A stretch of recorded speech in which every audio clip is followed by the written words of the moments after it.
Il fut un temps où l'humanité tout entière partageait le même langage. Cette langue évoquait les mêmes principes, les mêmes concepts, les mêmes codes, et tout un chacun pouvait se comprendre, échanger et se rencontrer avec simplicité. Il fut un temps où toute la terre entière parlait la langue du soleil, le langage solaire partagé par l'humanité tout entière.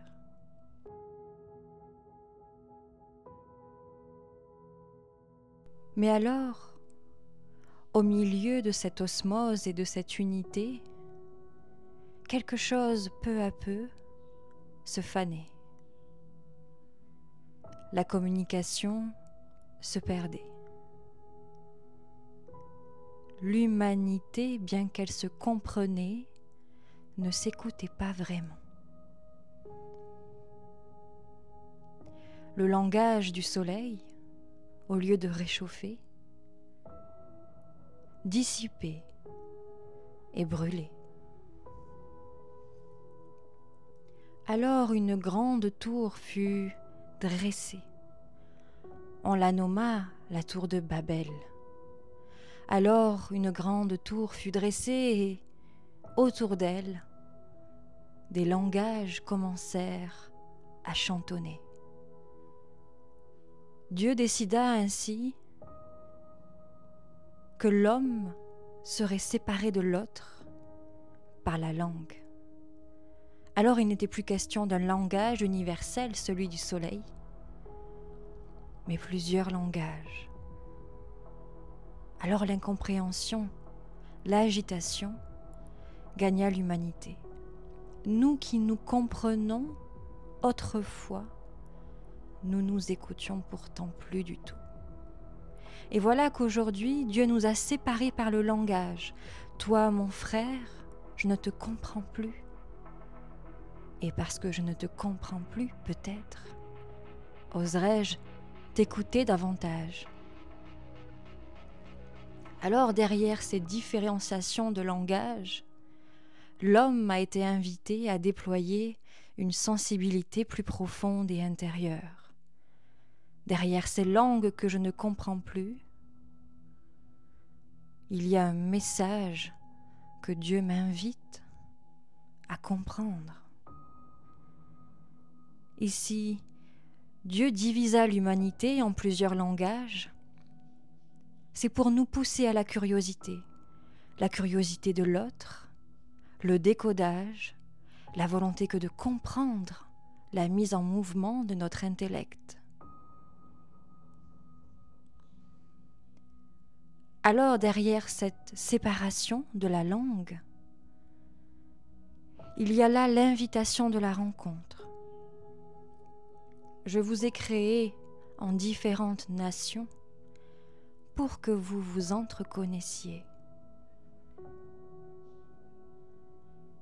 Alors, les langues se multiplièrent. Mais il y a une sagesse, une mémoire que porte chacune de ces langues dites sacrées. Chacune de ces langues provient de la mer, ce langage solaire primitif. Ces langues dites sacrées sont multiples et on les retrouve à travers les âges et à travers le temps. Ce sont ces mêmes langues que Dieu utilisa à travers ses prophètes pour se révéler. Des langues complexes qui traduisent et contiennent des profondeurs infinies de conception et de révélation. L'araméen, l'arabe ou l'hébreu, des langues qui touchent les deux hémisphères de l'homme.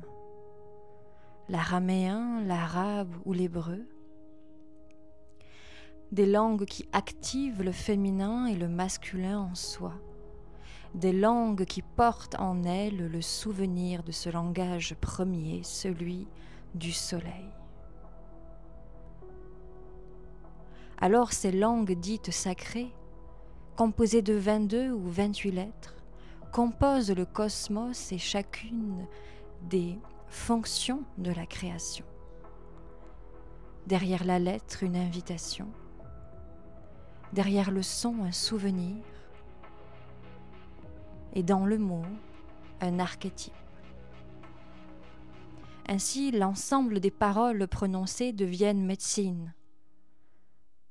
Nous avons révélé le Coran en arabe et il y a dans ce livre une médecine. Au commencement était le Verbe et le Verbe s'est fait chair. Alors la parole de Dieu nous invite à nous souvenir de ce temps où nous portions dans le langage sa présence.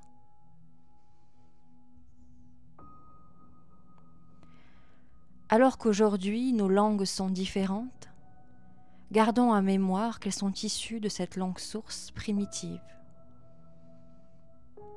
et que remonter le fil rouge du parler de l'homme nous amène au Verbe créateur du divin.